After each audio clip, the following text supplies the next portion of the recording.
Can you believe what you have been seeing on CNN today, ladies and gentlemen? Can you believe it? Supposedly, a CNN reporter found Osama bin Laden, took a television camera crew with him, went into Osama bin Laden's hideout, interviewed him and his top leadership, his top lieutenants and colonels and generals in their hideout. This is a CNN reporter with a camera crew. And he came out and told everybody, within 3 weeks, Osama bin Laden is going to attack the United States and Israel. Now, don't you think that's kind of strange, folks? You see, because the largest intelligence apparatus in the world, with the biggest budget in the history of the world, has been looking for Osama bin Laden for years and years and years, and can't find him. A reporter from CNN and his little camera crew got in to Osama bin Laden's secret hideout and conducted an interview. If you don't believe me, tune into CNN. They're probably running it right now as I'm speaking. And if you believe it, you are one of the stupidest jerks that ever lived on the face of this earth. And whatever is going to happen that they're going to blame on Osama bin Laden, don't you even believe it. When in hell are all you people going to wake up?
An examination of the building's steel beams and columns could have shown whether explosives had been used to slice them, but virtually all of the steel was removed before it could be properly investigated, then put on ships to Asia to be melted down.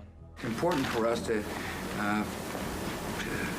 not reveal how we collect information. That's what the enemy wants.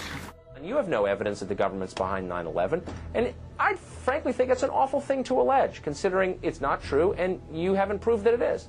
It's totally implausible. Like, we would report that if that were true. Because these guys own our government. They print our money, and they own not only the government, but they own you. You are their property.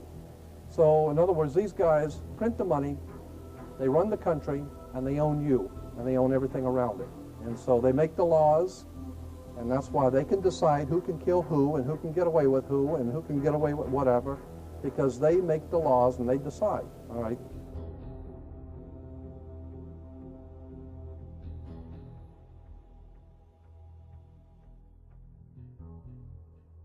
On that day, what did the president say to you? The president, in a very intimidating way, left us, me and my staff, with the clear indication that he wanted us to come back with the word that there was an Iraqi hand behind 9/11, because they had been planning to do something about Iraq from before the time they came into office. Did he ask about any other nations other than Iraq? No, not at all. It was Iraq, Saddam, find out, get back to me. And were his questions more about Iraq than about al-Qaeda? Absolutely. Absolutely. He didn't ask me about al-Qaeda. And we said, but Iraq had nothing to do with this. And that didn't seem to make much difference.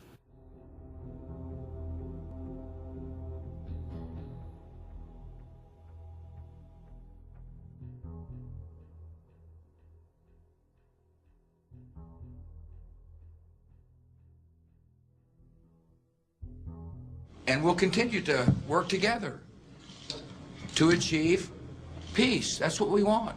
Freedom and peace. Look at the Council on Foreign Relations. Many members, in fact, the majority, never serve on the executive committees. They never go through any initiation of any kind. They are, in fact, the power base and are used to gain a consensus of opinion. The majority are not really members, but are made to feel as if they are. In reality, they are being used and are unwilling or unable to understand. They may have been or may be members of the Christian or Jewish religion, but that is only to further their own ends. They are and always have been Luciferian and internationalist. They give allegiance to no particular nation, although they have used, on occasion, nationalism to further their causes. Their only concern is to gain greater economic and political power. The ultimate objective of the leaders of both groups is identical. They are determined to win for themselves undisputed control of the wealth, natural resources, and manpower of the entire planet. They intend to turn the world into their conception of a Luciferian totalitarian socialist state. In the process, they will eliminate all Christians, Jews, and atheists. You have just learned one, but only one, of the great mysteries. The people who are running this country from behind the scenes do not care a thing about Americans or bloodshed anywhere. I think we're going to awaken one day to find out that we've all been too relaxed and entertained and watching television and being entertained with all the cares of life, never realizing what is going on in this country. In the secret, ladies and gentlemen, they are at least, very bare minimum, 50 to 100 years ahead, beyond what you can even imagine.